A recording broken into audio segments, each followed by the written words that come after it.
los judíos siempre son las víctimas. Y ahorita te voy a poner a rabinos que te dicen, no, no somos ningunas víctimas. Nosotros nos hemos ganado todo ese problema porque nosotros somos el pueblo elegido y escogido. Pongan atención lo que les voy a mostrar porque este es el asunto que ellos no les dicen. Este es el holocausto que Occidente no conoce. Este es el holocausto que no enseñan en las escuelas. Este es el holocausto que fanáticos como Walters nunca te van a hablar. Y si te hablan, te van a decir, sí, pero no hay que generalizar. Mientras ellos sí generalizaron con los cánones de Nuremberg, donde se condenó, ¿verdad?, a todos los nazis. Ahí los condenaron en los cánones de Nuremberg. Y eso se enseña, se habla en política, en geopolítica, en historia. Pero de este no te van a decir nada. Y sí, efectivamente, este fue perpetuado por judíos. Entre 1932 y 1933, cerca de 8 millones de personas murieron por inanición en la Ucrania soviética. ¿Y por qué estoy hablando de esto? Porque ahorita te vas a dar cuenta cómo estos personajes literalmente destruyen a las naciones y no tienen ningún reparo en decírtelo en la cara. Y la única razón por la cual tú no sabes de esto es porque este no es famoso, ni tampoco sirvió como mito fundacional, ni tampoco sirvió como víctimas, porque ellos lo perpetuaron. 8 millones de personas. Y todo estipulado, ¿no? Y ahí están todas las fuentes de la Universidad de Harvard. Ustedes pueden ir y cotejarlas. Dice que de 3 a 3,9 millones de personas directas murieron según la Corte de Apelación de Kiev en 2010 por el historiador Timothy Snyder. 4.5 millones de muertes demográficas en Ucrania según la estimación de Harvard basada en registros regionales. Hasta 8 millones de personas si se sumaban todas las áreas colindantes según Robert Konkes y Andrés Garossi del historiador Alemania. 8 millones de personas. 8 millones de personas. ¿Por qué de esto no habla Walters? Yo te voy a decir por qué de esto no habla Walters. Porque estos tíos lo que son unos fanáticos de los judíos. ¿Sí? Mira, todos los documentos, y esto viene en el museo, a ellos que les encanta citar el Museo del Holocausto. Bueno, ¿sabían que hay un museo del Holodomor? Hay un museo ucraniano donde se habla de toda la data que apenas salió hace unas décadas porque estaba prohibida sacarla. Hace apenas unas décadas salió la data y ustedes pueden entrar al Museo del Holodomor, ahí.com, que es el museo que te da toda la información de las víctimas del Holodomor. Todos los documentos coinciden en que la mayor parte de las muertes se dio en un año, entre febrero y julio de 1933. 8 millones de personas. ¿Saben qué hicieron? Yo les voy a decir qué hicieron para que ustedes sepan. Los mataron de hambre. No es como que, ay, se nos acabó la comida. No, los mataron de hambre. ¿Y por qué se hizo esto? Yo les voy a decir por qué se hizo. El historiador más destacado de Ucrania, valiéndose de las cartas de Stalin entre sus líderes soviéticos que eran judíos, nos dice, esto se hizo para quebrantar de una vez por todas a la nación ucraniana porque era la única fuerza nacional capaz de una resistencia seria. Pero aquí vamos a entrar a la data dura, ¿eh? Aquí vamos a entrar a la data potente. En 1933 se dio la orden, Stalin da la orden para quebrantar a Ucrania. Ustedes recuerden que la Unión Soviética agrupaba a todos esos países de Europa del Este que ya no le pertenecen. Stalin da la orden de cerrar las fronteras de Ucrania porque Ucrania es verdaderamente un rival a vencer porque tiene un sentimiento nacionalista muy fuerte. Y Stalin da la orden de cerrar las fronteras, restringirles el grano y manda que vayan casa por casa a quitarles la comida. Así literalmente. Mientras la gente moría por millones, niños y mujeres sobre todo, sacaron 1.7 millones de toneladas de grano de Ucrania para que murieran. E incluso ocultar el grano, miren qué ironías, porque de esto, acuérdense, ustedes van a ver películas de Auschwitz, van a ver películas de Dachau, van a ver películas de Birnau, Steven Spielberg, todos diciendo, ay, nos racionaban la comida, nos moríamos de hambre. Sí, pero de este holocausto no te hablan. Y ahorita te voy a decir por qué no te hablan de este holocausto. Ahorita te voy a decir, tranquilo, ¿por qué no te hablan de este holocausto? Y para quien diga, fue Stalin, tranquilo, porque la revolución rusa la llevaron ellos. Ocultar el grano, es decir, los que intentaban comer, los mataban, era motivo de fusilamiento. La pregunta que no puede hacerse, y que Jorge Walters nunca te va a hablar porque es un fanático desquiciado, la pregunta que no puede hacerse y que está prohibido hacerse es esta: ¿quién estuvo a cargo de este holocausto donde murieron 8 millones de personas y que hasta hace unas décadas estaba prohibido hablar de él? Y la pregunta que sigue, ¿existió algún tribunal como el Tribunal de Nuremberg para juzgar este genocidio? Y la otra pregunta, ¿este genocidio, este holocausto se enseña en las escuelas y forma parte de los mitos fundacionales de Occidente? No, papá, ¿sabes por qué no? Y aquí viene la data dura, Miren, iniciamos con Lazar Kaganovich. Vayan y búsquenlo, vayan y pongan en Google Lazar Kaganovich, judío. Él fue el encargado de dirigir con puño de hierro la colectivización forzosa y la requisición de granos. Incluso cuando las aldeas ucranianas morían por millones, a él se le conoce como el lobo de Kremlin, porque tuvo una frase: se necesitan muertos, ¿dónde los quieres? Y esta información está tomada del National Museum of the Holodomor Genocide, del Museo Nacional del Holocausto. Vayan y entren a la página del Museo Nacional del Holocausto. ¿Sabes qué te van a decir? No hay que decir que era judío, era ruso, no, era judío. De hecho, se cambiaban el nombre. Que te hable Walters de él. El lobo de Kremlin, mientras veía cómo millones de personas morían, él todavía decía: ¿y dónde quieres los cadáveres? Acá tienes del Museo del Holodomor, donde dice que los 2 mandamientos de Kaganovich era: quítenles el pan y quítenles el grano. Que no haya ni centeno, ni trigo, ni nada. Que se haga un círculo vicioso de muerte. Él nunca reconoció la realidad del hambre de los ucranianos y consideraba que si se hablaba de hambre, eso era una demostración de que eras enemigo del proyecto comunista. De esto no te habla Walters, ¿verdad?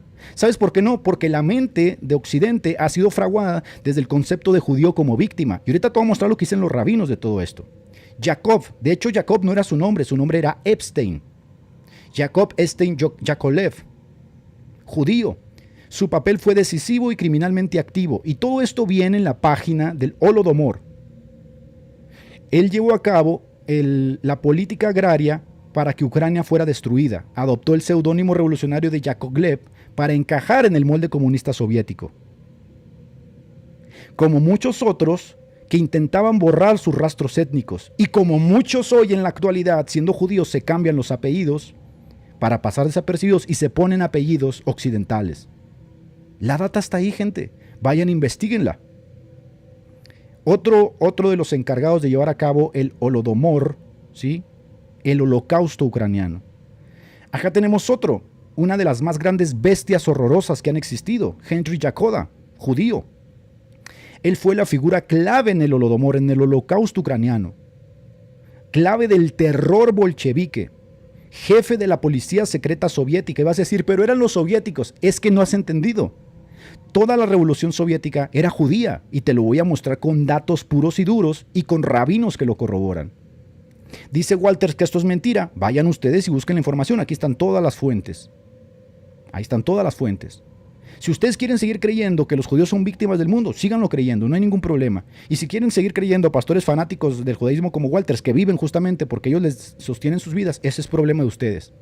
Que una persona surja en la palestra y les diga: oye, como que no estás bien de la cabeza, es como lo que acaba de suceder hoy en Medio Oriente.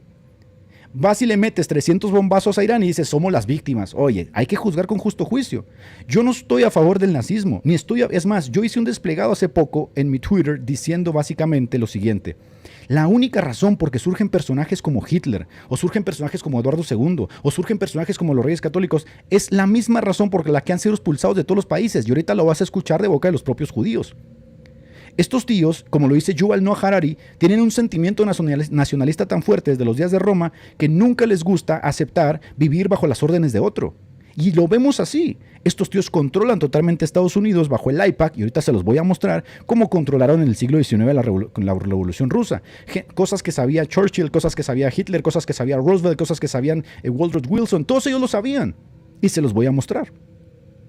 Lo que pasa es que ahora el mito fundacional del siglo XXI es que los judíos son buenos, son las víctimas porque sufrieron un holocausto. ¿Y por qué no son los ucranianos víctimas? Si también sufrieron un holocausto, ya a manos de los judíos. Es la misma vara, es la misma estupidez de que somos antisemitas porque hacemos estas declaraciones mientras Israel bombardea semitas, bombardea en el Líbano, bombardea Yemen, lleno de semitas. No tiene sentido. Esa narrativa no puede seguirse sosteniendo. No puede seguirse sosteniendo. No son buenos. Entonces, y alguna gente, ¿no?, muy estupidizada dice: entonces estás a favor de Hamas. Nada más en tu cabeza funciona hacia el mundo. El mundo no es blanco y negro. Los dos son malos. El único problema es que el mundo evangélico ha amalgamado toda una serie de textos con este movimiento sionista que no tiene por fin otra cosa más que la conquista del mundo. Y se los voy a probar.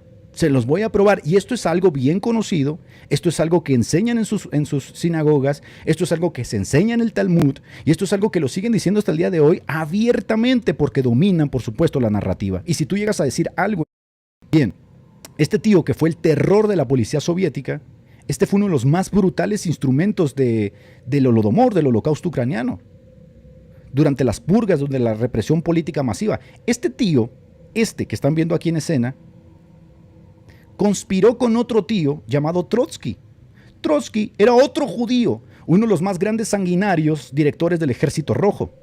Y cuando Stalin se dio cuenta que este tío estaba conspirando con Trotsky para la implementación de una revolución sionista internacional, lo mataron.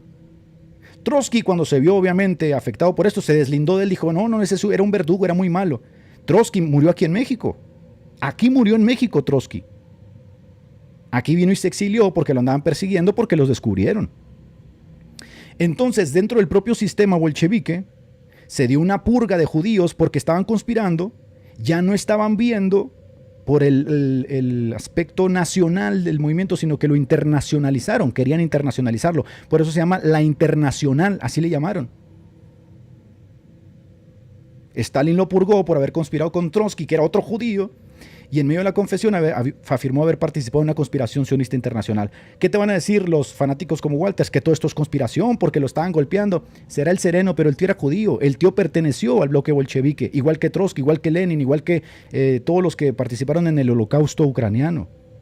Esto nunca te lo van a decir, y si te lo dicen, te van a decir, no, pero es que no hay que generalizar, no, pero siempre va a haber un parche, porque acuérdense, dentro del mito fundacional del siglo XXI, estos tíos son los buenos. Esa es la gran estupidez que la gente no entiende. Aquí tienes a Trotsky. Trotsky, judío, fue el cerebro logístico de la Revolución de Octubre. Él organizó la toma del Palacio de Invierno, él neutralizó al gobierno provisional, él dirigió el Soviet del Petrogrado, él movió a los obreros, él los asusó a favor de los bolcheviques, él fundó y dirigió el Ejército Rojo durante la Revolución Rusa del 1918 al 21, él implementó las tácticas brutales, las ejecuciones sumarias, la represión de sublevaciones, el uso del terror como herramienta política, él llevó a cabo las masacres de Kronstadt en el 1921, él reprimió con violencia a los propios trabajadores que lo habían apoyado en el 17 y era judío. Ah, esto no te lo dicen, ¿verdad? Por supuesto que esto no te lo dicen, porque esto es conspiración, acuérdate. Su apellido era Bronstein. Ahora quiero que veas esto. En 1918, Estados Unidos, y esta es data que viene de la librería del Congreso de Estados Unidos, todas las fuentes vienen aquí, la voy a subir a mi página, ustedes pueden consultarlas todas las fuentes. En 1918, Estados Unidos empieza a ver de lejos la Revolución Rusa, porque así se le llama, Revolución Rusa. No fue ninguna revolución rusa, fue una revolución judía. Los judíos que vivían en Rusia se rebelaron, tiraron al zar, tiraron el imperio y establecieron el comunismo. ¿Sabes por qué el comunismo y el judaísmo se aman tanto? Porque son la misma escoria. Y ahorita te lo voy a probar. Todo te lo voy a probar. En 1918, el Congreso de los Estados Unidos obtuvo declaraciones juradas de testigos norteamericanos que estuvieron viviendo en Rusia, ¿sí? En el trasfondo de la Revolución Rusa. Uno de ellos, un misionero cristiano, metodista. Y aquí lo tienes. Esta es la hoja del Congreso y dice, con el fin de determinar la posible conexión y relación entre los principios del gobierno promovidos por quienes afirman ejercer autoridad en Rusia y las diversas actividades que actualmente se llevan a cabo en los Estados Unidos, se consideró esencial realizar una investigación minuciosa para establecer la naturaleza de los principios del gobierno que se están aplicando en Rusia. El expediente incluye la Constitución y una recopilación de muchas de las llamadas leyes vigentes en Rusia, a partir de las cuales puede determinarse la naturaleza de ese gobierno, y el testimonio de numerosos testigos presenciales sobre la aplicación tentativa de este gobierno en papel revela el carácter y la naturaleza y el funcionamiento práctico. Y ahí está, mira, lo que está señalado en azul, eso es, de las actas del Congreso. Vamos a ver lo que dijeron algunos de los testigos. Pero espérense, porque esto va a estar brutal, gente.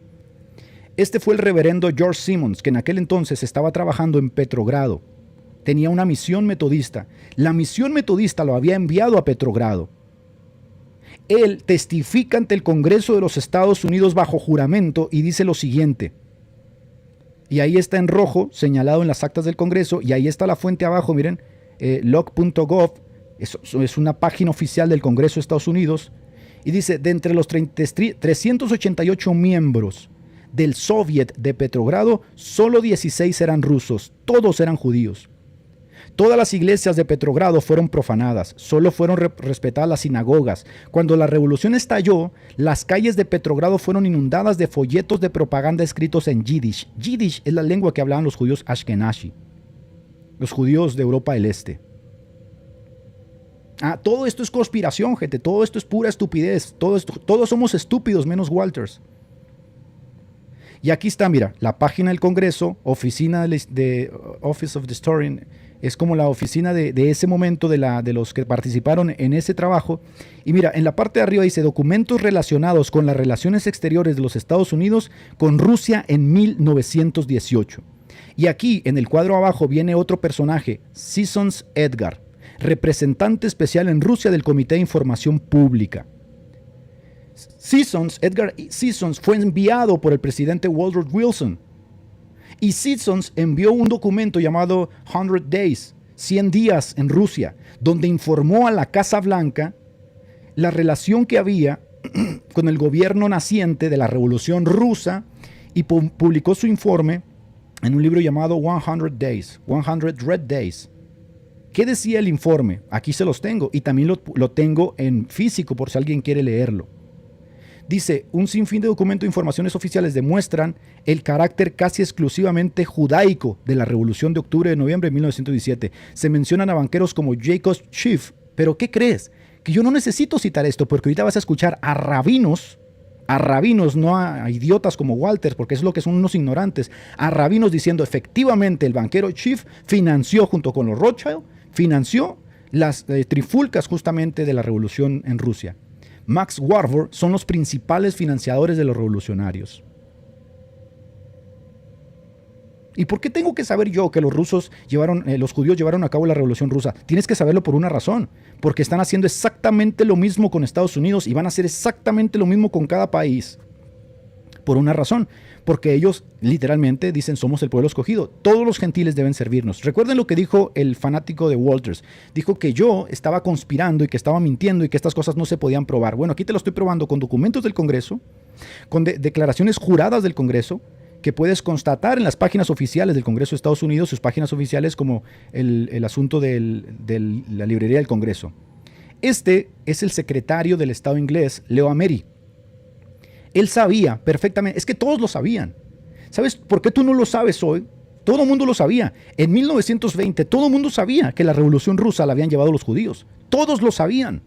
Lo sabía Himmler, lo sabía Churchill, lo sabía Amery, lo sabía Hitler, lo sabía Mussolini, lo sabía Franco. Todos lo sabían. Todos lo sabían. La única diferencia es cómo querían tratar con ese problema.